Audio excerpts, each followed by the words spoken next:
ouvintes! Queridos ouvintes, Bem-vindos a mais uma edição do GeoPizza, o podcast quinzenal de histórias políticas atuais e atemporais. Meu nome é Alexander Demusso, este é o Rodrigo Zotis. E nós estamos aqui novamente para voltar pela milésima vez. Estamos no Pará! Oh my god! Pega de um lado a Joelma, pega do outro o ET Bilu e vamos pro meio do mato de novo explorar as matas do Pará e junto com o Irangê Holanda dar tiro em disco voador. Vamos resolver de uma vez por todas o que aconteceu nessa região e qual foi o desfecho desse acontecimento que foi bizarro. Porque os mistérios da Operação Prato não envolvem apenas as luzes nos céus, envolvem também os militares brasileiros, que são igualmente cheios de mistérios. E também coisas muito mais cruéis, muito mais tristes, muito mais dramáticos, mas igualmente estranhos e misteriosos. Estranhos tanto quanto algumas figuras que vão fazer nesse podcast. Vão fazer bilu. Prepare-se.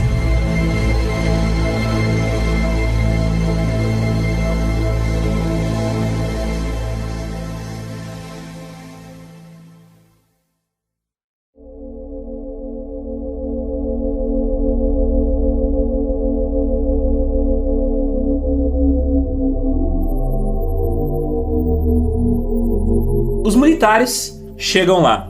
A entrevista com o prefeito de Colares, publicada no jornal Província do Pará, em 20 de outubro de 1977, foi meio que a gota d'água para que gerasse o envolvimento dos militares. No mesmo dia, eles partem de Belém do Pará e vão para Ubintuba, se estabelecendo na base de Colares em 29 de outubro. Mas aí que tá, relatos já estavam sendo coletados pelos militares ali na região desde setembro. Então, oficialmente os militares foram no dia 29 de outubro, Sim. Mas já havia ali uma presença militar desde setembro. Os milicos chegam lá, fazem uma série de entrevistas com os moradores da região, registrando esses contatos que os moradores de Colares tiveram com as luzes, os encontros que eles tiveram com esses fenômenos que estavam ferindo as pessoas. Formou 3 estrelas assim, e passou uma do lado da outra, assim, perto de nós, clareava na água, entendeu? As vítimas aqui foram muitas. Eles deram o nome de chupa-chupa, porque chupavam o sangue. Eles sugavam o sangue da pessoa, né? Por isso que a gente tem tantos dados detalhados sobre esse caso, porque na época o exército brasileiro estava levando muito a sério essa situação e pesquisou os acontecimentos com muito cuidado. Inicialmente os militares não levaram muito a sério os ataques, mas registraram os eventos ali, tete a tete, no papel, na máquina de escrever, e guardaram esses relatórios enviando eles para a central de inteligência deles. Eles afirmavam que aqueles ataques eram resultado de histeria coletiva alimentada pelos jornais sensacionalistas. Inclusive, alguns médicos diziam que o estresse do pânico gerado da população que estava causando a fraqueza e o cansaço que algumas das vítimas afirmavam sentir após os ataques dos OVNIs. Oficialmente, a operação então começa em setembro de 77 e ela vai até dezembro. Aqui entra um personagem, assim, o personagem mais importante dessa história, que é quem? O capitão Irangê Holanda. Quem era ele? Era um cara que ele fazia parte do grupo de paraquedistas de resgate, o Paraçar, e ele era um cara muito sério, muito sisudo, calado e quieto na dele. Então ele era um cara assim, o típico militar sisudo, durão, sabe? Prestem atenção nessas características dele. Cético, acima de tudo. Ele chega na região em 1º de novembro de 1977, vindo de Brasília. Ele pega a chefia da operação do coronel Ferraz, que chega e pergunta pra ele se ele acredita em discos voadores. É a primeira coisa que ele chega assim: Holanda, você acredita em discos voadores? Que boa maneira de começar uma missão militar, né? É tipo uma side quest de videogame, praticamente. E aí é que tá, o cara que tava com o coronel Ferraz, ele provavelmente já tinha testemunhado algumas paradas acontecendo. Quem chega verde lá de Brasília é o Irangê. E o Irangê chega cético, ele pensa, isso deve ser um fenômeno meteorológico. Sim, tá todo mundo louco aqui. A primeira intenção dele e dos militares era alertar a população e acabar com o pânico desmentindo os boatos e provando que eles eram ataques de animais, fenômenos meteorológicos, e que a histeria coletiva é que estava causando todo aquele pânico da população, inclusive causando o pessoal a ver coisas no céu. Ele era um cara tão cético que ele dizia assim, tipo, eu quero ver o bagulho na minha frente, senão eu não vou acreditar. Eu quero ver o Alien dando oi pra mim. Dando tchau e falando, vim mesmo, Gui, foda-se. Senão ele não ia acreditar. Vim mesmo e foda-se. E, como a gente vai descobrir posteriormente, gente, o Irangê Holanda vai ter algumas surpresas que vão quebrar com esse ceticismo dele. Ele vai ter um character development bem interessante. Então, fiquem atentos. No início da operação, haviam apenas 5 militares envolvidos. O João Flávio de Freitas da Costa, ele foi outra das pessoas muito importantes na operação, porque ele era o cara que nos relatórios desenhava os gráficos que demonstravam a rota do voo dos objetos, e ele também desenhava os mapas da região. E nesses mapas e gráficos, ele incluía os dados, por exemplo, de tamanho, de velocidade, de ângulo de movimento, da altura. Então, tipo, são gráficos que tu olha assim, parece um gráfico técnico, feito por um engenheiro. Porque ali é só informação. Não é uma ilustração maluca do Astar Sheran loiro, sabe? Tipo, dando oi pra ti. Não, são gráficos extremamente chatos, dada a tecnicidade deles. Sim. Ele também foi o redator dos testemunhos que estavam sendo coletados.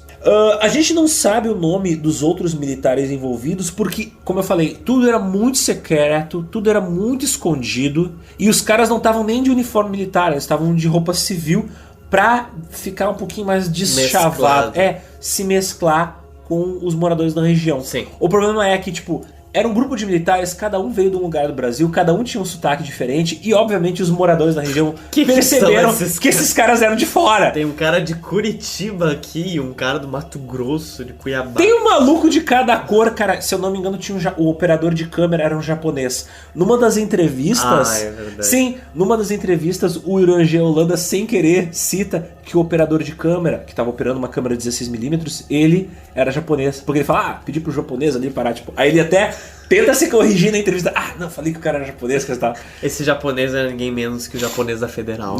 Ali, desde essa época.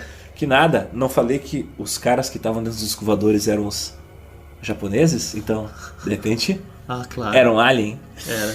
Foram chegando reforços e o contingente foi aumentando, mas nunca passou de um número entre 9 e 30 pessoas. De novo, a gente não tem dados precisos por causa que nessa época os militares estavam sempre agindo ali na moita, de maneira secreta. Eles, os militares, eles eram extremamente grossos com a população, tipo, super dando óleo, assim, cala a boca, vai pra lá. Não, isso aí que tu viu não é alien, cala a boca. Eles estavam tentando abafar os boatos, Sim. tentando impedir o acesso dos jornalistas e pressionando a Velaide, né, a mentir sobre o número de vítimas e sobre os efeitos dos ataques na população. A Velaide, ela inclusive recebeu ordem dos militares de dar medicação tarja preta pra população, tipo, se aquietar. Só que ela, jovem, sabe, revoltada Sim, com tudo, ela é médica. Ela acabou dizendo, não vou dar medicação. Até eu diria que é fácil dizer não pros militares, porque, tipo, era 50 quilômetros de tudo, então, tipo, até ela buscar a medicação, foda-se também, né? Mas ela entrou em confronto com os militares, sabe? E se negou a medicar a população, mesmo sobre o risco de ser presa. Ela, inclusive, era vigiada por militares a mando do Irangê Holanda. O Irangê Holanda, ele tipo falava assim, não, e aí, tudo bem, não sei o que, dona doutora, tudo certinho, coisa e tal. Ele era gentil com ela, mas ela sabia que os caras grossos, mal educados com ela, era a mando dele. Militar, né, velho? Militar da década de 70.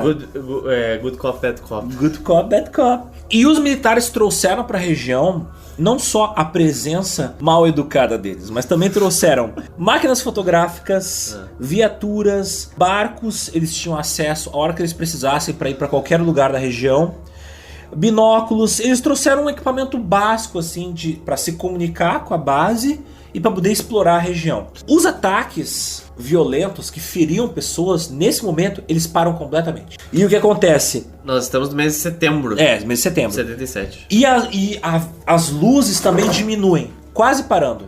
As luzes no céu diminuem quase parando. E isso reforça o ceticismo dos militares. Sim. Mas eles prosseguem lá, continuam a presença deles lá, para continuar pesquisando, pelo menos pegando os relatos, né, das pessoas. Eles catalogaram e registraram os relatos sem fazer análise crítica. E o que eles faziam? De barco, eles atravessavam aqueles mangues, e iam naqueles riozinhos, e iam rio acima, rio abaixo, e iam de vilinha em vilinha, de ribeirinho em ribeirinho, pegando as histórias, os relatos das vítimas. Às vezes eles chegavam a viajar 5 horas de barco para chegar a algum lugar. Caraca, chegaram...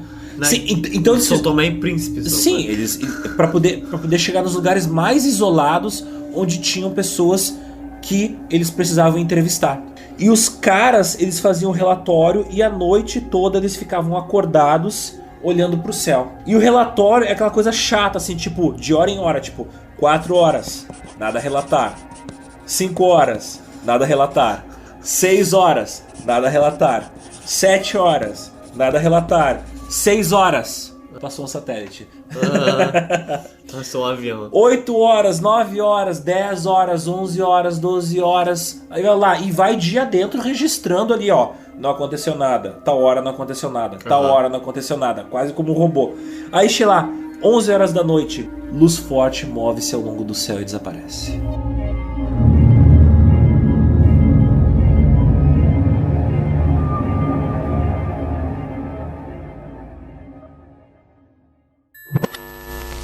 Ele lançava uma luz através das naves que ultrapassava qualquer tipo de telhado, né? E nessa ultrapassada ela atingia a pessoa, geralmente atingia aqui na parte do peito, quase do seio das mulheres, e os homens era na perna, no pescoço.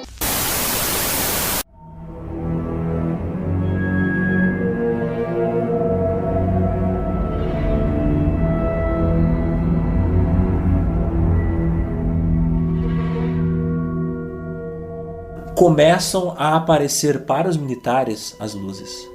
Discretamente. Isso em que mês? Ainda no início do mês de setembro. Aos poucos, como eu falei, as luzes começam a voltar a aparecer e a seguir os militares. Não acreditou em mim, vagabundo? Agora tu vai ver. Pareciam que elas estavam devagarinho se aproximando e estudando eles. Então os investigadores aparentemente também estavam sendo investigados. Oh, yeah. O William G. Holanda inicialmente afirmava que aqueles eram apenas luzes meteorológicas, fenômenos de raios globulares, sei lá. E ele se recusava a acreditar que aquilo era algum tipo de fenômeno extraterrestre. As luzes, no caso, elas acompanhavam as vigílias dos militares e acompanhavam as expedições deles. Porque houve situações onde as luzes cercavam o acampamento e eles pegavam o acampamento e mudavam de lugar. E aí as luzes seguiam eles e cercavam não queria me registrar, me registra então. Esse novo acampamento. E a partir de então as aparições das luzes começaram a se intensificar.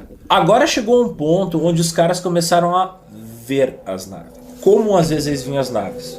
Aí você me pergunta, tá, mas eles viam luz ou viam naves? Então, às vezes quando tu fotografa um objeto, por exemplo, uma lâmpada muito brilhante, e tu faz com que a velocidade do obturador seja muito rápida, ele registra pouca luz vindo daquele objeto. Ou seja, aquele objeto vai aparecer menos brilhante no momento onde tu vê a foto. E às vezes tu consegue ver a forma do objeto que está emitindo luz. E nessas primeiras fotos, apesar de elas serem feitas com um filme comum e com câmeras que não tinham lá grande qualidade, se não me engano eram câmeras Minolta e lentes mais ou menos, eles ainda assim no processo de revelação do filme, às vezes diminuindo a exposição do filme ou fazendo com que, fotografando rápido, eles conseguiam registrar não um brilho forte, mas sim o formato daquilo que estava emitindo a luz. Quem é fotógrafo vai entender o que eu estou dizendo. E outra coisa também ajuda é tu fechar toda a lente, né? Não deixar ela aberta, deixar entrar o mínimo de luz possível. Sim, para conseguir fotografar. Daí fica tudo em foco e entra o mínimo de luz. E aí tu consegue, por exemplo, se tu tiver filtros na frente da tua lente, tu consegue, por exemplo, fotografar o sol se tu quiser. Tu consegue fotografar o sol como uma esfera. Outro problema que começou a acontecer é que os rádios deles começaram a pegar estática. E as bússolas começaram a passar por horas a girar sem sentido, girar tipo como se fosse um motorzinho. Essas luzes, elas passavam ali pelo acampamento dos militares em velocidade subsônica e de repente elas, pum, se aceleravam do nada para velocidade hipersônica. O problema é, quando tu tem um objeto, um avião, né, supersônico, que ele sai de uma velocidade subsônica para uma velocidade hipersônica, ou seja, ele tá viajando mais rápido que o som, tu tem o que eles chamam de sonic boom. Tu quebra a barreira do som e tu faz aquelas famosas imagens de como se fosse um círculo de ar atrás da aeronave. Tu tá andando mais rápido que o teu ruído e tu basicamente dá um soco no teu próprio som. E tipo, se um objeto, não interessa de dia ou de noite, ele quebra a barreira do som, ele solta o barulho, o sonic boom, aquele barulho de explosão. Esses objetos luminosos, eles se moviam em velocidade supersônica, mas não emitiam som. É quase como se tipo não fosse um objeto físico se movendo. Mas eles não deixavam nem rastro de ar. Não. Bom. É como se eles não interagissem com o meio, com o meio físico. Porque se essa garrafa, por exemplo, eu jogar em velocidade supersônica, ela vai soltar um estrondo. É, e ela vai destruir todo esse quarto. Sim. Mas o que eu digo é, se tu tem um objeto físico que se move mais rápido que o som, ele vai cortar o ar e vai soltar um ruído horroroso. Sim. É só lembrar, quem nunca tava em casa, sei lá, e do nada passa voando baixo um avião. Aquilo é o barulho que uma coisa muito rápida, cortando o ar, faz. Essas luzes não faziam esse barulho, apesar de estarem viajando em velocidade supersônica. E apesar desses avistamentos impressionantes, os militares em si nunca foram atacados fisicamente como as vítimas anteriores de Colares. Eles começaram a se acostumar com a presença dessas luzes que apareciam e elas começaram a aumentar a frequência da aparição delas. Como eu falei, elas seguiam o acampamento dos caras. E elas começaram a aparecer agora em variedades diferentes de cores e formatos e de intensidade de luz. Eles também falam num relatório que estava complicado registrar aquelas luzes que eles estavam vendo, porque o equipamento que eles tinham era uma merda. Depois de revelado, o filme fotográfico muitas vezes não aparecia nada nas fotos impressas. Às vezes eles fotografavam um objeto extremamente luminoso e quando eles revelavam o filme, não aparecia nada. Por que isso? Não sei. God knows. God only knows. Mas eles perceberam que às vezes quando eles revelavam o filme e colocavam aí o filme revelado pronto, sem imprimir uma foto, o rolo de filme revelado, o negativo, eles colocavam uma luz, uma lanterna ali grudada nela, às vezes eles conseguiam ver a silhueta do objeto, então emitindo a luz. Que era numa forma tipo discoide, às vezes tinha um formato de avião, às vezes era só uma esfera. Eles tinham formatos variados os objetos. Sim. Observação, porque eu preciso fazer. As fotos desse período elas são de baixíssima qualidade, as fotos desse período da pesquisa. Mas lembrando que na época, muitas vezes o filme fotográfico não possuía uma grande sensibilidade. Hoje é fácil tu pegar uma câmera básica e ir aumentando o ISO dela. Sim. Mas na época, se tu precisava registrar uma foto com maior sensibilidade, com maior ISO, tu não mexia no ISO na câmera. Tu tinha que comprar um filme com um ISO mais alto. O ISO, para quem não entende foto, é a sensibilidade do teu filme, na época, né? Hoje em dia é sensibilidade do teu sensor, que tu pode regular ali. E essas luzes, lembrando, elas se moviam muito rápido. E os militares estavam utilizando lentes zoom.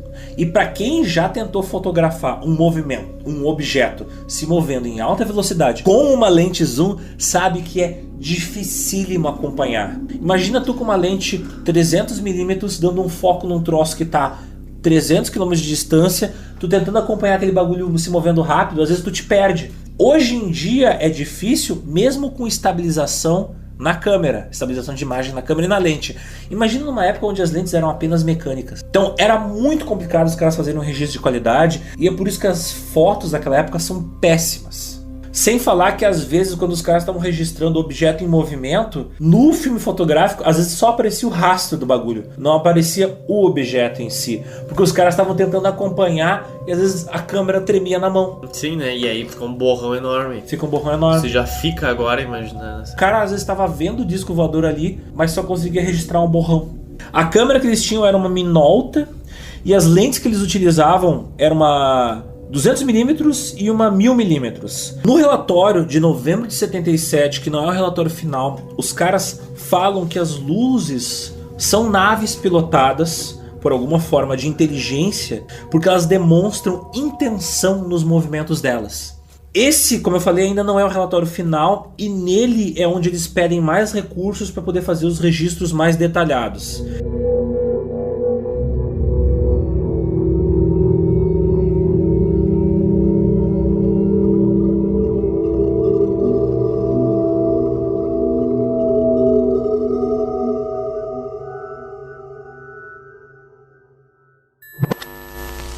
Eu vi a luz e fiquei apavorada, que nessa época meus filhos todos eram pequeninos. Parecia assim no ar. No ar, sentar, posava em cima do coqueiro, de saizeira, uma mangueira qualquer. Até em cima da casa, era mais o medo que a gente tinha, né? O pessoal começava a gritar e bater lata, fazer fogueira, entendeu? Soltar foguete para espantar aquela nave.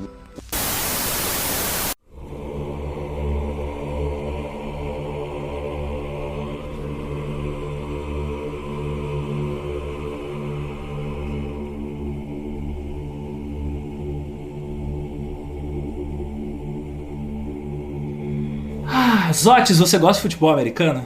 Não exatamente. Então, mas você deve conhecer as bolas de futebol americanas, né? Conheço. Então, era assim que o Irangê descrevia naquela época algumas das luzes que ele via passando por lá. Eu vou contar uma das histórias mais interessantes que rolou durante essa visita do nosso querido militar às terras paraenses. Conte. Você se lembra que eu havia falado da olaria que tinha por lá?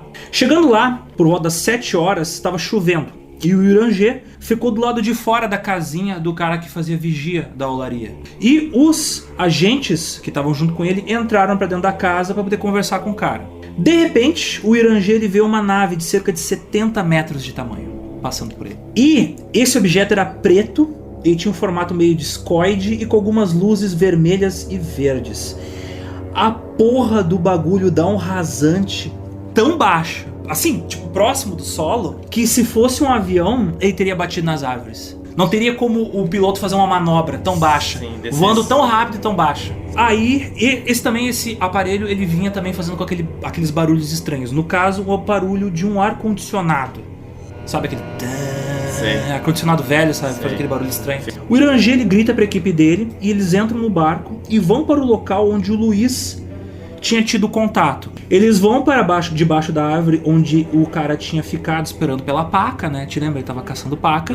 Eles ficaram ali sobre as árvores até cerca de umas 10 horas da noite.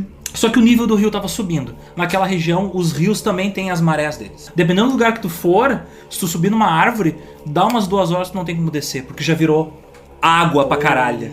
Lá a Amazônia é aggressive. Então os caras estavam subindo a água e eles falaram, melhor a gente já ir pro barco, né? Senão depois não tem como voltar. Sim. Quando eles estavam saindo e guardando o equipamento no barco, o Irangê resolve ficar lá só mais um pouquinho. E lá pelas 11 horas da noite, eles avistam uma luz intensa, âmbar. Ela estava cruzando o rio a cerca de 2.000 metros de distância. Esse objeto, ele estava voando acima das árvores e cruzou o rio perto da residência do vigia, Luiz. Tipo, ele voltou, entendeu? Teve uma que foi, agora a outra voltou. Ali ela ficou perto, parada, né? Perto da residência do Luiz. E isso foi filmado e fotografado. E provavelmente o filme ainda está guardado no Condabra. Na filmagem, o Irangê ele descreve que, tipo, o objeto ele brilhava tanto que o reflexo dele no rio parecia uma chama. Sabe, as ondas balançando. Logo em seguida esse objeto, tipo, vai embora. E leva toda a luz com ele. Leva a luz com ele. E nisso já tava tarde, né? Já era tarde da noite.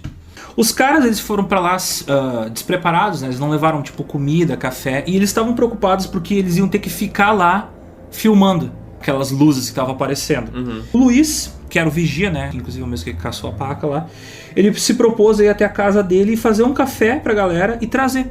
Então ele saiu de barco, remando, e foi junto com o guri. Foram embora. Momento Rick and Morty, assim. O mundo é complexo demais pra entender, nós vamos tomar café. Vão tomar café, do nada.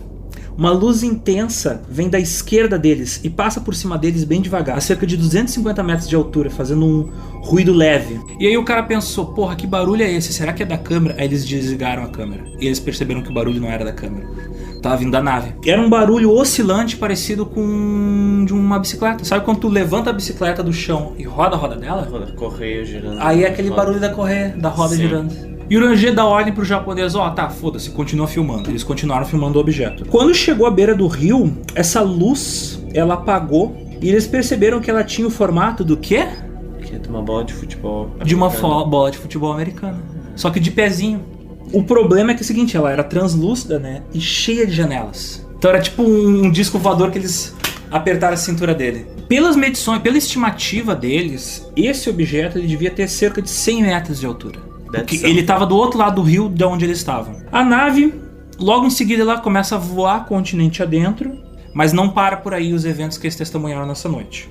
Entre meia-noite e 1h da manhã, uma luz azul muito forte foi observada pela equipe a 70 metros de distância deles, do outro lado do rio, voando em direção a Belém.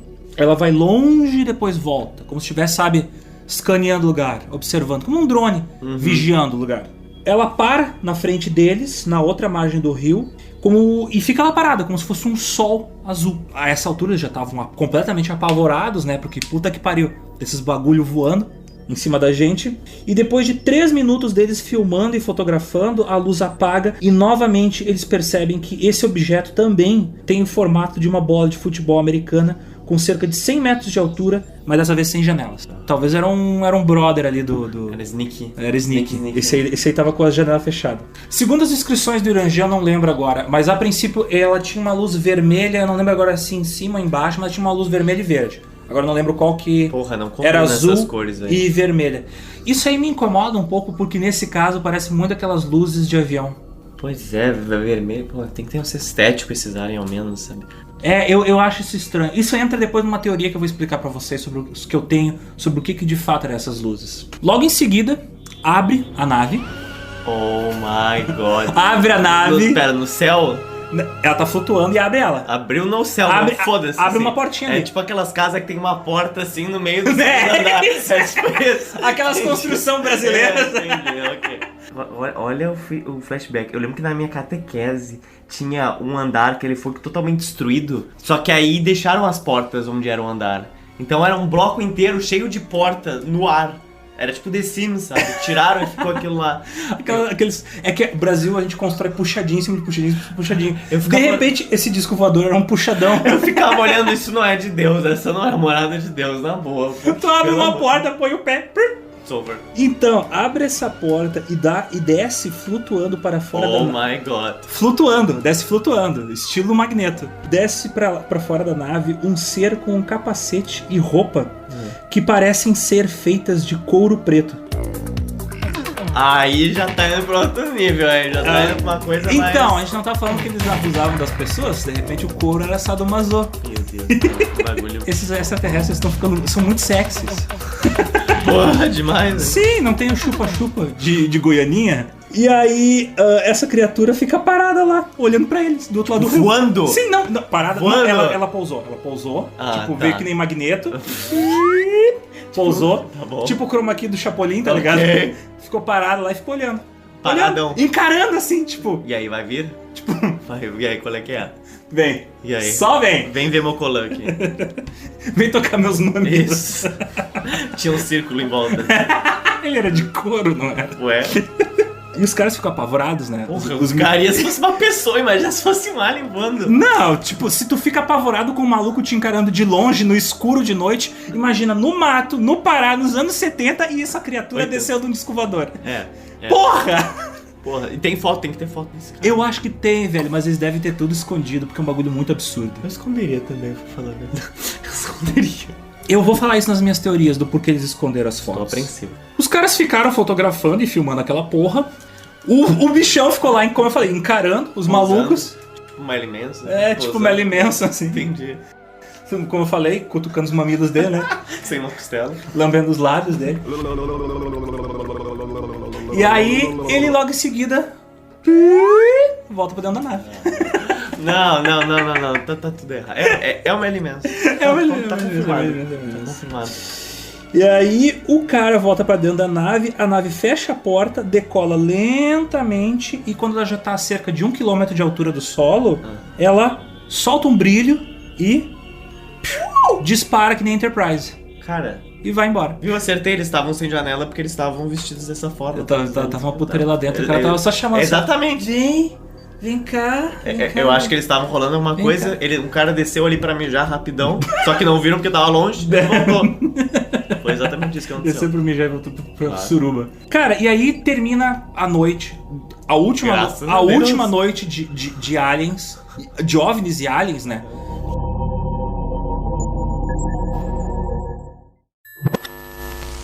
Tudo foi registrado em cerca de 2.000 páginas de relatórios. Parte desse material foi divulgada agora pela Aeronáutica. Nos registros, os oficiais afirmam que viram objetos voadores luminosos no céu do Pará.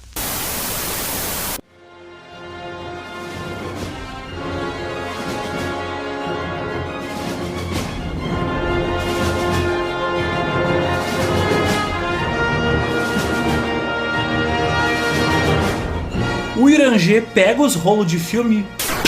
Queima. Não, corre! Puta que o pariu. Agora eu tô com a prova definitiva de que tá rolando um bagulho muito absurdo, muito ridículo, muito tosco e maluco no meio do Pará. Sim. Eu preciso avisar o governo. Sim. Se eu avisar a galera, eles vão trazer mais recursos pra gente continuar a pesquisa. Porque nessa altura o Irangê já tava colocando chapéu de papel celofane, papel alumínio na cabeça, sabe? Total. Ele começou como cético, ele já tava agora, puta que pariu, é todo mundo mão na bunda e correria, senão esses aliens vão comer tudo no nosso cu. Ele pegou os rolos de filme e levou correndo pra Brasília. Ele revelou eles e levou correndo pra Brasília. Correndo do Pará até Brasília ali, ó. Corre, vai. Só tava ele dentro daquele Hércules, sabe? E aí ele faz uma reunião de cúpula pra apresentar o filme. E aí ele apresenta o filme 16mm, ele mostra as fotos reveladas pros generais lá. E os generais falam pra ele: ok, tu pode sair um minutinho da sala que a gente vai ter uma conversa aqui entre nós? Não, aí o Irangê, pô, eles vão discutir alguma coisa que eu não posso saber, então ele sai da sala. E aí ele espera o resultado dessa reunião a portas fechadas. O que os generais vão decidir fazer? Porque agora ele trouxe as provas de que, de fato, alguma coisa muito maluca tá acontecendo no Pará, né? Depois da reunião, os caras chamam o Irangê e ele volta pra dentro da sala e eles dão a ordem pra ele cancelar a operação. Isso foi além dos nossas capacidades. E aí o Irangê fica tipo, como assim, porra do caralho?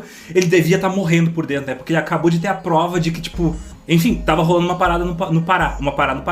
E aí o cara fala, não, cancela essa porra, acabou. Tu foi longe demais, tu descobriu coisas que não deveria ter visto. Cara, ele só falou assim, não, acabou, fechou. Acabou, fechou. Caraca, velho. Deram a ordem pra ele dar a ordem de dissolver o grupo de pesquisa e devolver todo o equipamento. Puta que pariu, por quê, né, velho? Os caras estavam ali com a mão na teta do alien. O alien fazendo... Eles ali com a ponta da língua no mamilo do alien. Ai, meu Deus do céu. E os militares chegam. Não, chega, acabou. Não é mais pra tirar foto de alien vestido de couro. Por um lado eu não concordo, sabe? Por um lado eu não acho que é algo muito bom de ser feito, mas... E assim abruptamente a operação termina em dezembro de 77. Imagina o que tava dentro daquele homem. Imagina a tua frustração profissional. Imagina alguém chega pra te dizer, acabou o podcast. Cara, acabou o podcast? Não, tipo assim, alguém chega pra te... Caralho! Vamos acabar com o GeoPizza. Não, a ordem é acabar com o GeoPizza. Imagina que merda. Imagina que sensação horrível, tá ligado? Eu sei que o que eu ia morrer por dentro. Eu sei que o que eu ia sentir ia ser 10 vezes menos pior do que tu ia sentir. Tu ia tirar uma arma e tu ia matar. Cara, eu ia sair atirando na rua. Eu tenho certeza que sim. Como o Irangê era só um peão naquilo, ele não era tipo um dos caras que tava ordenando tudo. Ele era um cara de, sei lá, quinta, sexta patente nessa história. Não era o cara que tava controlando a operação de verdade. Ele era só o cara que tava dando as ordens em campo. Ele não podia falar nada, né? E a gente sabe que na área militar tem muita treta interna. Porra. Em toda a área que tem uma organização muito complexa tem treta interna. Toda área que envolve pessoas tem treta. Deus sabe lá o que tinha acontecido lá. Talvez os caras, por medo até, tenham cancelado a operação. Isso é muito além do que aquilo que a gente pode entender. Já que eu não posso fazer nada, cancela. Isso no final da década de 70, né? Isso em dezembro de 77 acaba a operação. Eu acredito que o governo militar tinha preocupações mais tangíveis nessa época do que o alien fazendo... Mas aí já era quase a época do início da abertura, né? Início da abertura é final dos anos 70, 78, 79. A galera não sabe o que tava rolando por trás e o Irangê ficou extremamente chateado com isso. E a galera da operação dele também. A galera da operação não falou nada. Militar, né? O militar só respeita a ordem, cala a boca e baixa a cabeça. O Irangê, que era um cara um pouco mais sério, é que ele ficou um pouco mais puto com essa história. Como eu falei, o Irangê ficou chocado porque com o filme ele achava que aí ele ia ter conseguido mais financiamento para ampliar o escopo da pesquisa e da operação. Uma das hipóteses que o próprio Uranger levanta é de que eles pararam a operação tão abruptamente por causa que a pesquisa deve ter sido passada para o governo americano, para a CIA. Mas isso é uma teoria do Uranger, o que não me parece muito fora da realidade, porque para quem estuda o golpe brasileiro sabe que houve envolvimento direto de militares americanos e houve inclusive envolvimento direto da CIA e do embaixador americano no Brasil, na coisa de fazer o golpe dar certo. Sim.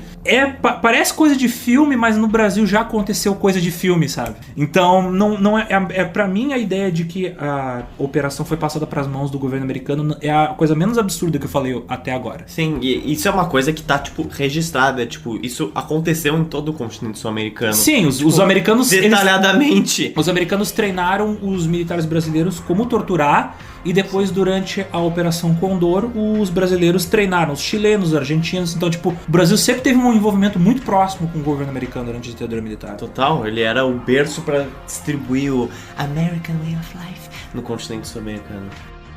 Depois de 1977, os avistamentos diminuíram e os ataques dos chupa-chupa acabaram. Hoje ainda se vêem luzes por lá. Elas ainda se manifestam, mas não atacam mais as pessoas.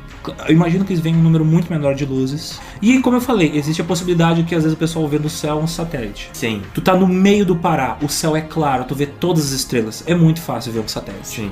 Então, não sei, às vezes pode ser um avião que tá voando, ou mesmo hoje em dia, a coisa mais fácil, tem um drone. Emaer, em julho de 79, ele pede que documentos sejam enviados urgentemente para serem arquivados sigilosamente no Comar de Brasília. Esse ofício ele foi enviado em 14 de fevereiro de 79 pelo Major Brigadeiro Protásio Lopes, na época o comandante do primeiro Comar. Eram 159 folhas de um documento contando registros de avistamentos entre setembro de 77 e novembro de 78. Então o Uranger não estava envolvido. Desligaram ele, mas não desligaram a operação. Devem ter desmanchado o grupo dele e abriram outro grupo para fazer pesquisa. Sim. Em algumas áreas militares de inteligência isso é comum, que é... Tu só sabe o que é necessário para tu cumprir tua função. Tu não conhece quem tá acima e não conhece quem tá abaixo. Sim. Então, de repente, eles pensaram, vamos continuar toda a pesquisa, vai continuar a operação, mas com gente nova. Talvez essa galera já esteja bem damage da cabeça pra continuar a operação. Talvez eles simplesmente trocaram o pessoal pra esse pessoal... Dá um refresh. De repente esse pessoal teve, sei lá, um caso de febre da cabana, sabe? Tá num lugar isolado, enlouqueceu. Vão mandar outras pessoas. Só que essas outras pessoas observaram as mesmas coisas. Esse relatório que foi mandado em julho de 79, ele mostra que a operação continuou depois de 77. Até 79. Até 79, talvez até mais. Mas esses não mostravam os relatos tão fantásticos quanto os observados pelo Uranger. O que os caras viram não foram tão absurdos assim. O Uranger ele fica obcecado pelo tema, né? E ele começa a fazer algumas observações por conta própria. Nos anos seguintes, ele começa a observar algumas coisas estranhas acontecendo dentro de casa, tipo objetos sendo jogados. Ele sofre de paralisia do sono e ele recebe inclusive visita dos aliens. Tá, aí eu já acho que é bullshit. Aí eu acho que assim, porque quem já teve paralisia do sono sabe, tu vê umas coisas bizarras. E não tem nada de fantástico. Paralisia do sono é uma coisa natural que acontece. É um problema que acontece, mas ele é um problema que acontece com muita gente. Então, ele ter visto aliens, eu acho que ele viu, mas foi uma coisa da cabeça dele. Eu tenho certeza que ele não tá mentindo, que ele viu. Mas ele devia estar tão obcecado pelo tema que ele sonhou com essa porra. Total. Cara, eu sonho que eu tô montando podcast. Pai, eu já sei várias vezes que eu tô trabalhando. Tu normalmente sonha com aquilo que é a tua obsessão. Sim. Tá? Dizem que o relatório final de toda a Operação Prato, ele tem cerca de 2.000 páginas, 500 fotografias e 16 horas de filmagem. Pra gente hoje em dia 16 horas não parece muito, mas pensa, na época um rolo de filme de 16mm durava o quê? 15 minutos? Então, os caras gastaram muitos rolos de filme. Mas lembrando, dessas 16 horas de filmagem, apenas 30 minutos mostram alguma coisa. Os relatórios têm as ilustrações complexas de mapas da região, com os infográficos ultra detalhados da rota e da movimentação das luzes. Como vocês viram no podcast, quem está acompanhando pelo YouTube vê essas imagens, são relatórios técnicos super chatos de ler, que descrevem de maneira médica, tá ligado? Cirúrgica, uma coisa que é absurda, mas tá sendo ali descrita de maneira técnica, tá? Pra mim parecem relatórios semelhantes a tu ver da mesma época, relatório tipo, de bombardeio, relatório de operação militar, não tem diferença nenhuma. Quando tu lê o que tá escrito é que tu te dá conta que aquilo que tá acontecendo é estranho. Poucas fotografias nós temos acesso hoje, né? E se eu não me engano, os vídeos eles ainda estão lacrados. A gente não tem nenhum vídeo divulgado. Porque, claro, não é que nem, tipo, tu baixar uma coisa de um pendrive de um celular. Tipo, tu tem que escanear o filme 16mm, que é difícil, entendeu? Então, se já é difícil trabalhar com VHS, imagina com um filme 16mm pra passar pro digital. Então, isso tá escondido em algum armário, nos fundos, atrás de outro armário, dentro de alguma agência que deve estar fechada há 10 anos. Sabe? Em Brasília, em algum armário perdido em Brasília. Minha opinião é que o dia que esses materiais finalmente caírem nas mãos do público, que eu te garanto que vai acontecer, tipo, eu acho que a gente vai conseguir ver mais coisa nesses filmes, por causa que quando tu escaneia 35mm, porque tu revela a foto, às vezes tu aumenta ali, diminui a exposição, mas tu pega uma foto, leva pro Lightroom, tu consegue mexer nela e tu consegue aumentar a nitidez de coisas que estão escondidas na imagem. Então eu acho que o dia que eles conseguirem escanear esses filmes 8 e 16mm e escanearem o filme fotográfico das fotos com um scanner bom, o filme, não foto, o filme, eu acho que a gente vai conseguir extrair mais detalhes das imagens. E da movimentação dessas luzes e também. a gente vai conseguir entender o que de fato é.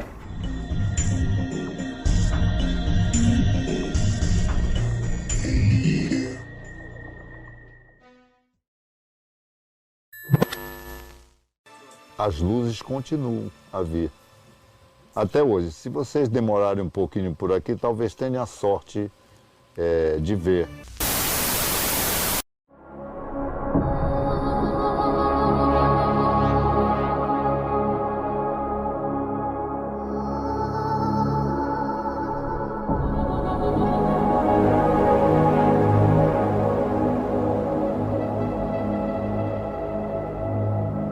Como é que a gente sabe de tudo isso que aconteceu? Por causa do testemunho do Irangê, né?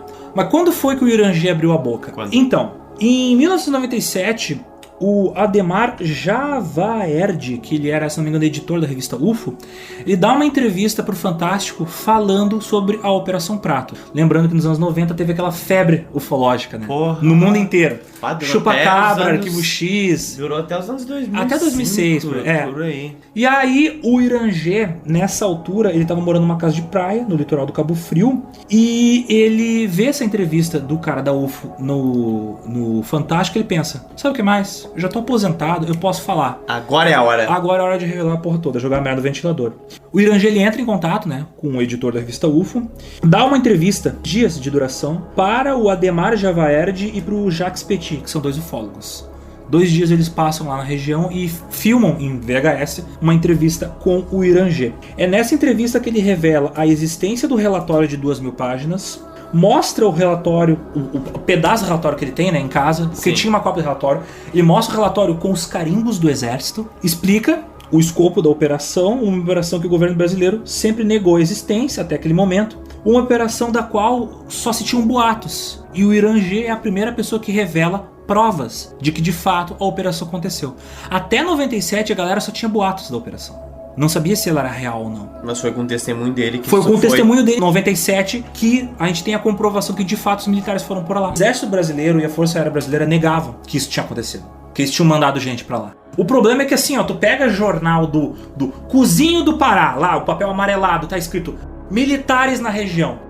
Então, tipo assim, hoje em dia, claro, pra gente é fácil, tem scanner, a galera escaneou, mas em 97 ninguém sabia, porque as cópias dos jornais que noticiavam a vinda dos militares pro Pará estavam na gaveta de alguém. Então era tudo de lembrança, não tinha documento. Hoje em dia tu tem acesso. Como eu falei, o Irangê, ele deu o relato dele porque ele não estava mais na ativa, ou seja, ele poderia falar sobre as operações nas quais ele se envolveu.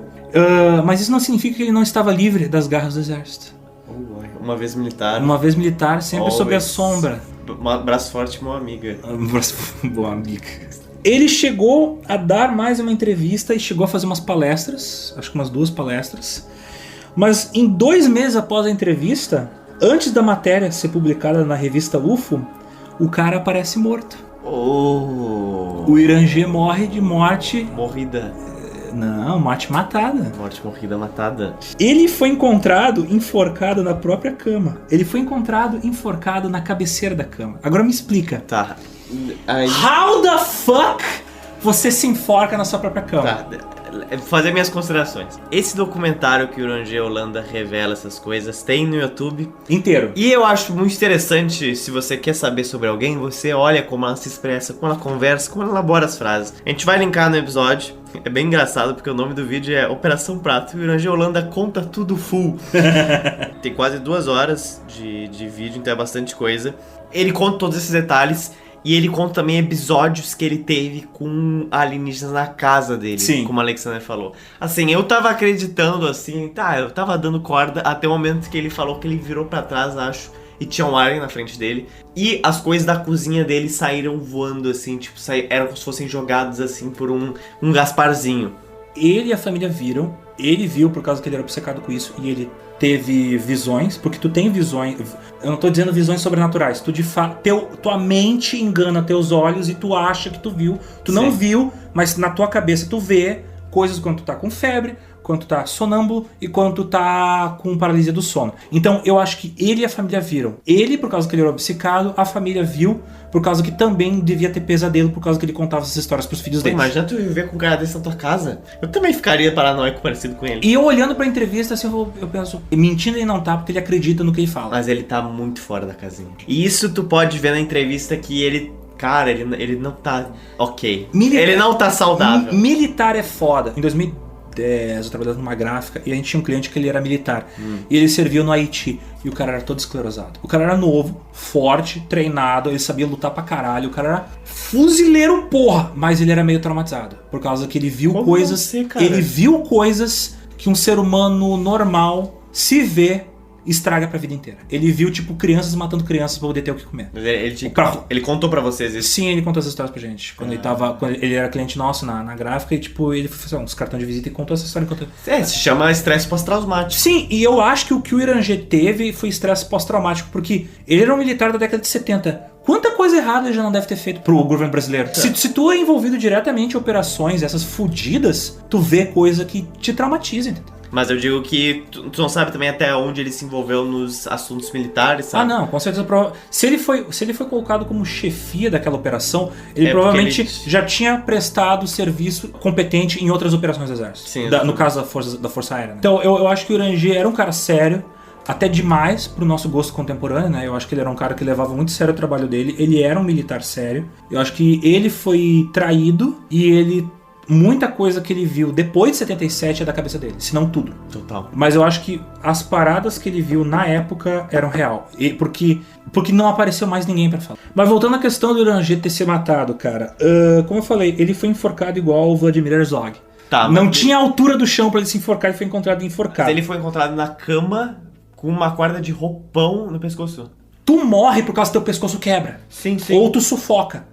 Não tem como, não tem. Mataram ele. E por mais, pra mim, mataram ele. E assim, ó, por mais que eu te enfoque agora com o fio desse microfone. Vai demorar. Tem um monte de objetos aqui. Tu pode usar, tu pode bater aquela caneca na minha cabeça, tu pode bater com isso na minha cabeça, sabe? Tu pode se debater milhões de vezes. Se for o cara perto de uma cama, devia ter cabeceira, devia ter um monte de coisa pra ele impedir que isso aconteça. Quem acompanha, por exemplo, podcast como Last Podcast on the Left, que fala bastante sobre serial killers, e sabe que, tipo, pra tu matar uma pessoa enforcada é muito demorado. Não é que nem nos filmes. Às vezes demora 10 minutos pro cara perder o ar. Não à toa começaram a eletrocutar as pessoas em vez de enforcar. Porque às vezes não quebrava o pescoço. Dá um trabalho. Então pra um cara morrer enforcado assim, cara, não faz sentido. Isso talvez explique por que ninguém mais envolvido na operação revelou nada. Ninguém mais deu testemunho igual o Urangê, apesar de ter tido 80 pessoas envolvidas na operação, ninguém mais falou, porque aquilo foi um recado, ó. Se você falar desse segredo militar, você vai morrer. Nem o japonês da Federal. Tem muita gente que tá de boca fechada e eu acho que a qualquer momento a gente vai ter novas revelações. Tipo, daqui a uns 20 anos, quando essa galera tiver com 80 anos de idade, sabe? Por causa que teve caras envolvidos na operação que tinham a nossa idade. Ou até mais novas. Então essa galera, quando tiver nos seus 80 anos de idade, quando não tiver mais nada a perder, vai puxar da gaveta, eu tenho um rolo de filme aqui. Uma cópia. Surprise, motherfucker. Ó, se estivermos certos, Joe Pizza será um precursor, né? Olha só. Quero 200 mil apoiadores no Apoia por causa disso, brincadeira. A gente vai pensar, eu Verdade, juro por né? Deus, se me derem rolo de filme, eu escaneio com essa câmera e divulgo no GeoPizza. Filmes dos ETs. Tá aqui. Tem muita gente envolvida nessa questão toda que tem um quadro de depressão até hoje. Gente que morava lá. E eu acho que o Irangê também teve um quadro de depressão. Marilyn Manson é pesado demais pra qualquer um. E dizem que o Irangê já tinha tentado se matar pulando do quarto andar do prédio. E de que as filhas dele estavam em casa quando ele se matou. Mas daí diz que me disse, diz que não disse, sabe? Aqueles diz não disse. Não tem nenhuma entrevista com os familiares dele. Não achei nenhuma. Então eu acho que isso aí é fofoca. Eu acho assim, ó, que mataram ele. Eu acho que os militares mataram ele. Olha, eu vi uma reportagem depois sobre a morte dele e tinha uma galera dizendo... E olha só que interessante, eu li na revista UFO. Pra eu ler algo na revista UFO... Fonte ultra confiável! Não, mas olha o seguinte, olha que interessante. Eu li na revista UFO já esperando o pior. Só que eu vi exatamente o contrário do que eu esperava na revista UFO. A revista UFO falando que ele tinha um quadro depressivo muito forte, que ele já tinha tentado se matar várias vezes e que aquilo não foi surpresa pra ninguém da família que ele tinha se matado. Aí eu fiquei, now that's interesting, porque a revista UFO falando que certamente foi suicídio. Why? Vou te explicar por quê. É do interesse da revista UFO que todo mundo pense que o Irangê se matou, porque daí facilita para outras pessoas aparecerem com novas revelações. A galera espalha essa narrativa de que ele se matou para que revelem mais coisas. Para que o pessoal não fique com medo de revelar mais informações. Sabe o que eu pensei? Se a revista UFO assumir um posicionamento assim de que não, ele foi morto mesmo, pode pegar mal de alguma forma pros editores. Muito. Do you get it? Muito. É isso que eu fiquei pensando. Sim, porque daí eles vão estar acusando o exército. Exatamente. E assim, por mais que a gente esteja aqui em 2020, não dá pra acusar o exército assim, publicamente, de um bagulho assim tão, né? Não sei, eu acho que dá. Dá, mas... O próprio exército se queima. Olha aquele Brasil Nunca Mais, que não foi não é relatos, é os relatórios do exército, só xerocado. Sim, mas assim... Então... A gente surpreende todo dia nesse Brasil, entendeu? Apesar do Brasil ser o Brasil, né? Essa história... Eu queria poder chegar aqui numa conclusão para os nossos queridos ouvintes, porque nós somos uma mídia muito factual, muito de fatos, mas existem talvez certas coisas que aqui em 2020 nós ainda não podemos explicar. Como a gente comentou no início do podcast, talvez a gente esteja num momento onde a ciência não tenha como explicar um fenômeno que é real, mas que parece fantástico. Em maio de 2007, depois de uma campanha liderada pelo Javaerd, a campanha UFOS, Liberdade de Informação Já, documentos foram liberados pela FAB, que revelou que eles de fato pesquisaram discos voadores desde 1954.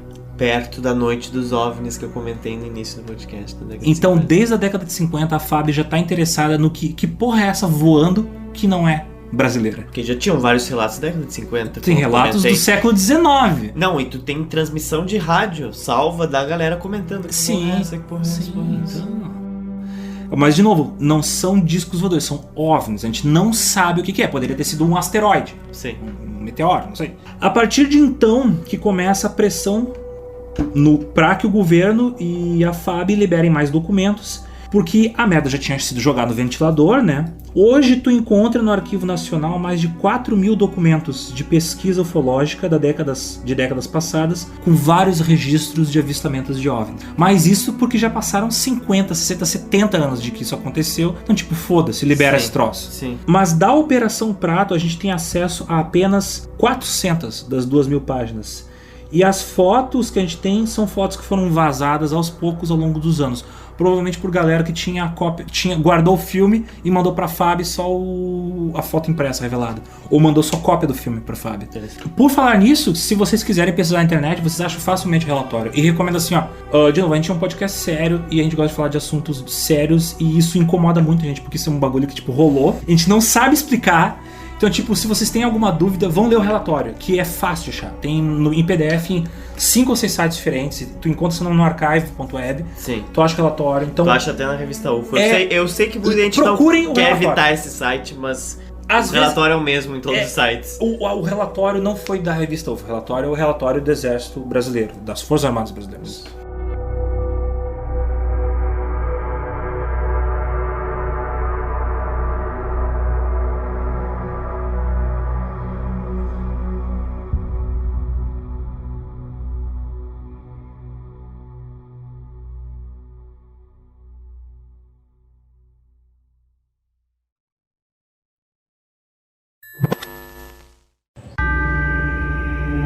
20 anos depois, o comandante da operação contou como foi a experiência no rio Guajará-Mirim. Nesta entrevista a ufólogos, revelou ter notado inicialmente luzes e sons. Esse trem passou em cima de onde nós estávamos, em cima de onde eu estava. Depois de 1 hora, ele teria visto outras luzes e, finalmente, a nave. Aí nós vimos uma forma estranha, uma forma de uma bola de futebol americana. Só que tinha janelinhas no meio. Eu não vi ninguém atrás daquela janela, mas que tinha janela, tinha. E o Ranger de Holanda apareceu morto dias depois da entrevista. As investigações apontaram suicídio. As estranhas manifestações nos céus de Colares se tornaram menos frequentes, mas ainda atraem ufólogos do mundo inteiro e gente interessada em investigar o fenômeno.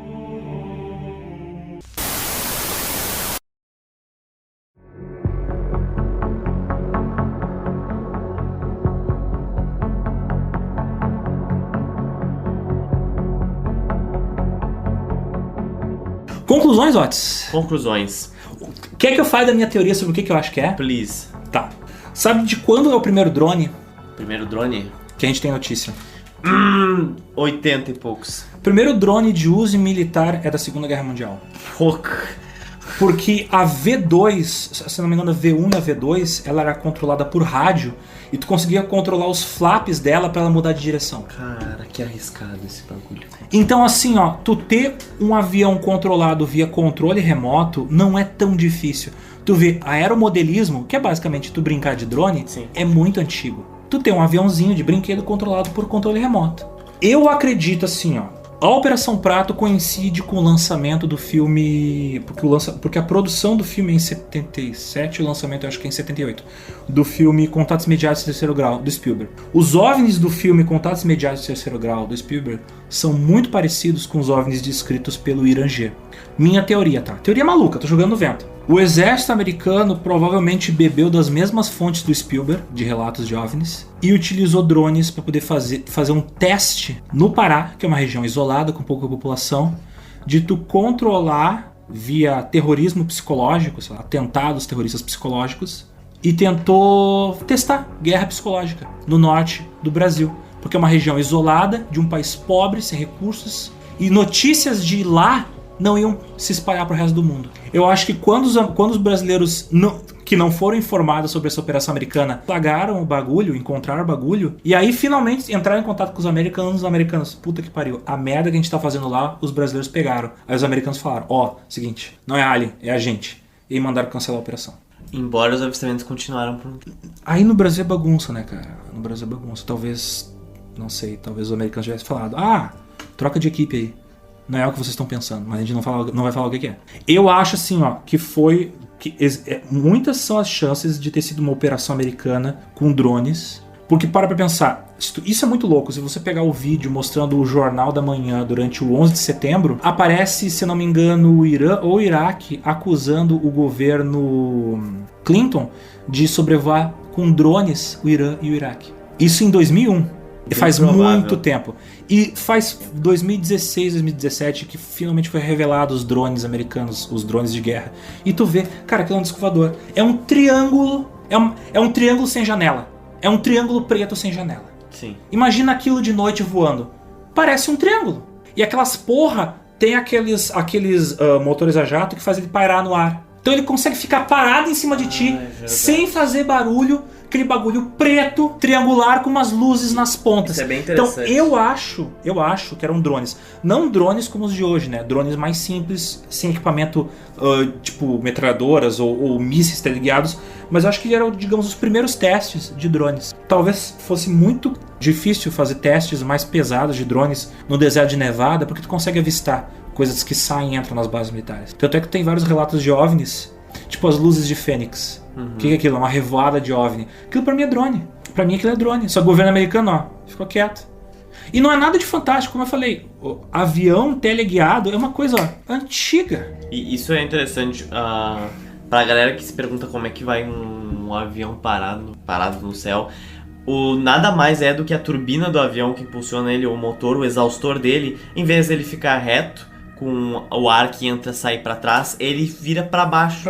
Ele consegue virar, e vários jatos estadunidenses hoje em dia conseguem sair sem precisar acelerar. Eles saem, viram o motor pra baixo. Sobe e aí vai. A turbina aponta pra baixo. Exatamente. Quando ele tá no ar, ela aponta pra trás e ele vai embora. Essa tecnologia começou de aviões que levantam voo sem uma pista, isso aí é da década de 60. Começou a ser desenvolvido pelos russos e pelos americanos na década de 60.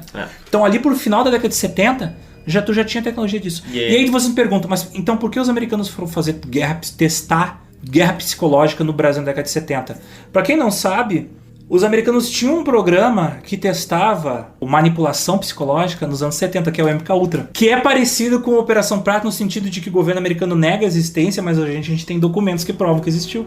Tem essa. Então, nos elucide sobre a MK Ultra. A MK Ultra foi uma operação americana que ela testou desde drogas psicoativas, psicodélicas, para poder testar e tentar manipular a mente das pessoas. De novo, para quem curte ouvir podcast em inglês, tem um episódio do Last Podcast on the Left que eles não dão uma de piração de teoria da conspiração, não. De fato, eles falam, esses caras relatam que eles sofreram tortura do exército americano porque eles eram soldados e se ofereceram como cobaias pro MK Ultra. Um dia a gente tem que fazer um episódio só do MK Ultra. O MK Ultra foi uma das coisas mais criminosas que o governo americano fez com a própria população americana. Faziam testes de manipulação psicológica com soldados. Isso envolvia drogas, envolvia tortura psicológica, envolvia eletrochoque, tudo que tu possa imaginar de errado. E essa coisa interessante de aviões saindo verticalmente, eu curto muito o aeromodelismo, e tem uma galera, um fã-clube de um modelo que os Estados Unidos e os russos estavam desenvolvendo bem no início da Guerra Fria,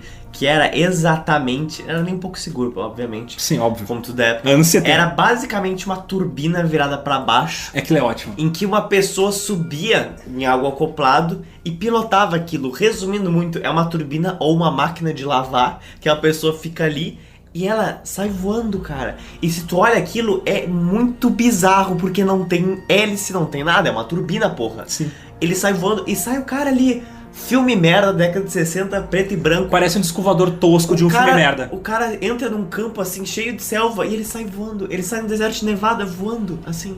E tem uma galera falando, meu Deus, por que isso foi abandonado? Eu quero andar assim na cidade, eu quero uma coisa dessa. Eu acho que ele tinha autonomia de voo muito curta. Sim, não valia a pena. Não valia a pena por causa que ele gastava muito combustível. Sabe por que era isso? Era pra eles poderem percorrer terrenos onde podia ter muitas minas. Sim. Sobrevoar. Porque você não vai conseguir voar muito alto. Era o suficiente que a turbina poderia te levantar do chão, mas não era muito. Mas era o suficiente pra tu conseguir... Quase um hoverboard. Exatamente, quase um hoverboard da década de 60, cara. E aquilo foi abandonado, obviamente. Imagina o avanço que teria de uma coisa dessa. Hoje. Tu tem várias tecnologias que foram abandonadas porque na época não faziam sentido.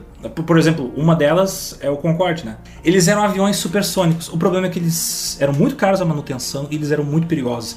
Tanto é que depois que um explodiu na pista de pouso em Paris, um avião da Air France, um Concorde da Air France pousando, eles cancelaram. Os últimos eram da France.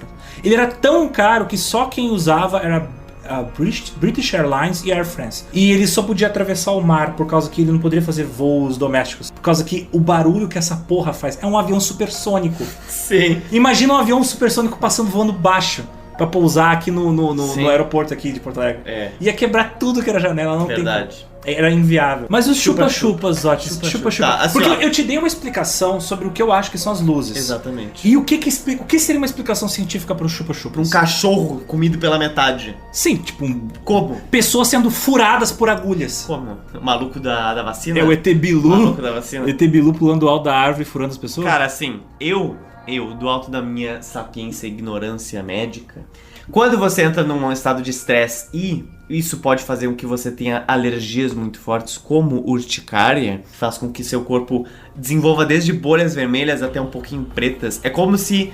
É tipo um lúpus menos fatal, mas pode evoluir para um lúpus, que é quando teu corpo combate teu próprio tecido. Que maravilha, não tem nada melhor do que isso. Tu tem, por exemplo, questões onde pessoas muito estressadas têm problemas digestivos, estomacais, né? Pode ter até úlcera por causa do estresse, problemas cardíacos, problemas de sono.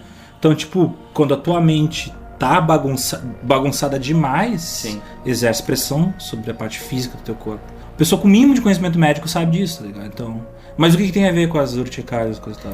Porque os sinais do chupa-chupa, por mais que fossem furos, não fossem sapiências na pele, o que eu imagino que a coisa mais próxima pode ter sido seja disso, porque é bizarro os furos, mas eu não creio que realmente a galera tenha tido sangue drenado. Minha tese sobre o sangue drenado é o seguinte, eu acho que essas pessoas estavam vivendo estresse pós-traumático e quando a pessoa sofre depressão, tem casos de estresse muito pesado, ela tá sempre cansada.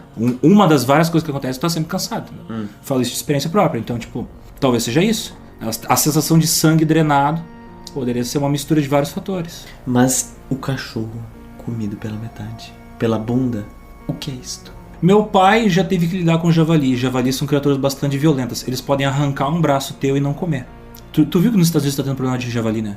Javali é um animal extremamente violento. Extremamente violento. Ele é extremamente E eles perigoso. têm aqui no Brasil. Então, e ele vai te fuder, mas não vai te comer. Por causa que ele é herbívoro, né? Ou onívoro, mas não vai comer. Que erro da natureza.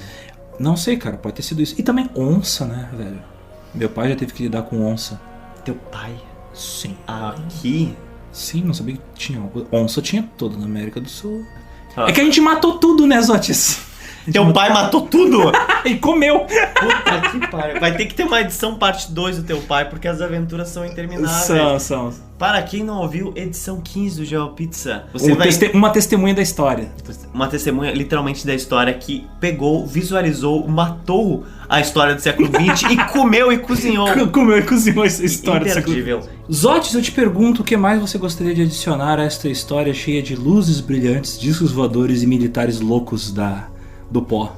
Militares loucos das luzes. E Michael Jackson pulando das árvores. Olha, cara, eu só posso dizer uma coisa muito simples. Busquem o conhecimento. Apenas que busquem conhecimento. Busquem conhecimento. É tudo que eu posso dizer pra vocês. Cara, isso aí é tudo uma armação do ET Bilu e dos intraterrenos, não é dos extraterrestres, é do pessoal que vive no centro da Terra. Meu Deus, aí foi longe. Que é outra teoria maluca que daria um outro podcast muito doido.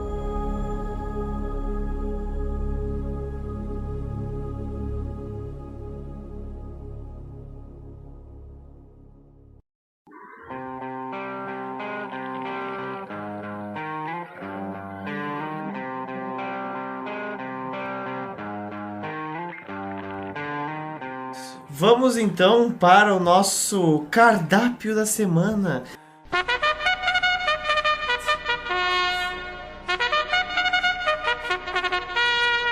As nossas dicas culturais. O que você tem de dicas culturais, Zotis? Sobre essa região, sobre estes fenômenos. Aquele filme Fogo no Céu, que conta a história do Travis Walton, que ele foi um cara que supostamente foi abduzido. Ele foi dado como morto, a polícia achava que os brother dele que estavam de broderagem no mato com ele, não fazendo broderagem, mas cortando árvore, que eles eram madeireiros.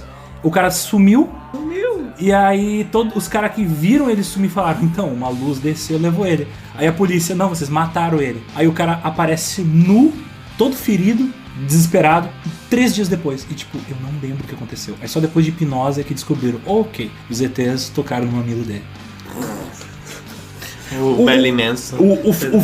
O filme Fogo no Céu, ele dá uma embelezada nos eventos, porque na verdade os ETs não enfiaram cabos na boca dele. Aquele filme tem a cena famosa do que os ETs prendem o cara numa mesa de operação com papel contact e furam o olho dele com uma broca. Esse filme é desesperador e passava de tarde no SBT. Então, pra tu ver que o Silvio Santos não tinha noção nos anos 90. Cara, então, eu lembro de ter visto um filme assim quando eu era criança que me traumatizou demais. Só que era um cara sendo abduzido por aliens. E aí eles vão lá e colocam ele meio que num tubo parecido com os tubos que o Neo acordou no Matrix. E aí eles tiram toda a roupa dele. Sim, é esse. Puta, foi esse filme. Esse filme que é me muito... traumatizou, cara. Esse filme é horrível. Eu vi isso quando eu era pequeno e fiquei, caralho, que coisa horrível. Na boa, eu acho que fiquei uns 10 anos pensando na porra desse filme. De como eu me traumatizei. Esse filme é doente. Tá aqui tu indicando. Sim, algum outro filme interessante? Bem, eu tenho o relato da Bernie, do Bernie e da Beth Hill, que é um caso famoso de abdução. Eu recomendo os episódios do The Last Podcast on the Left sobre o Roswell, que eles fazem piada que nem a gente, né? E eles tentam olhar também de uma perspectiva cética, destrincham o caso e veem que, tipo, na real era só realmente um balão meteorológico, só que era um balão meteorológico de espionagem. Então por isso que eles... Sim. Ei, sabe aquela coisa?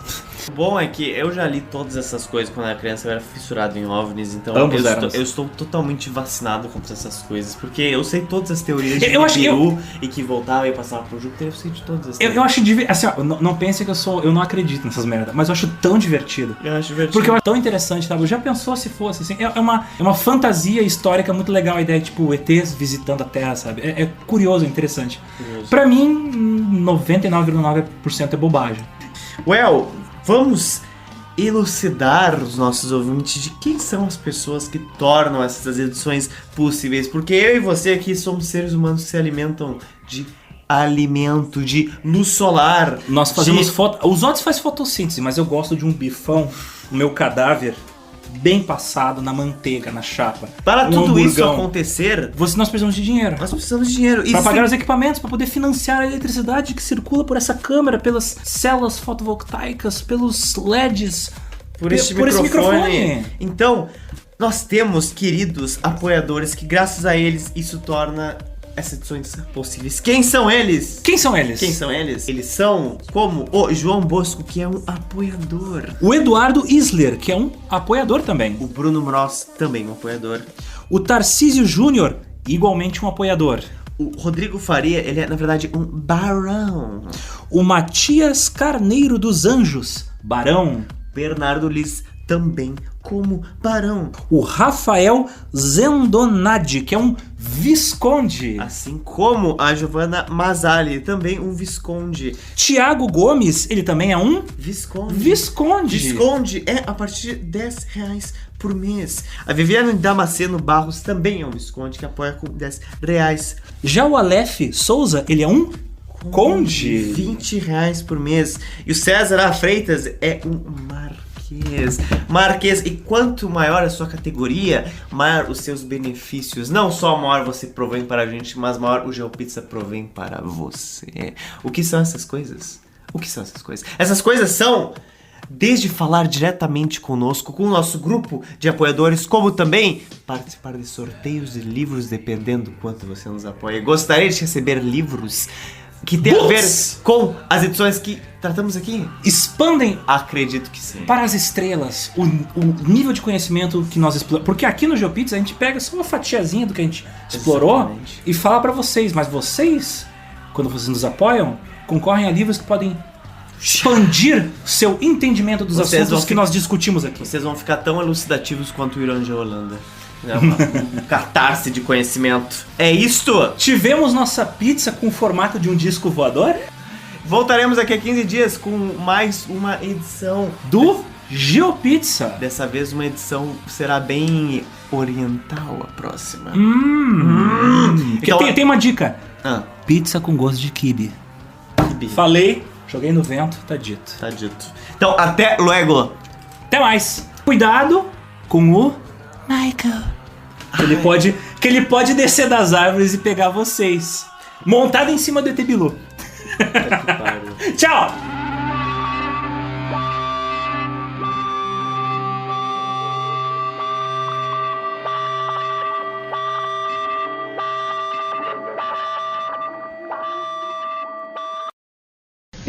Primeiro eu queria te dizer que eu tenho muito respeito pelo ET de Varginha. E eu sei que aqui, ou quem não viu, conhece alguém que viu, ou tem alguém na família que viu. Mas, de qualquer jeito, eu começo dizendo que, esse respeito pelo ET de Varginha está garantido.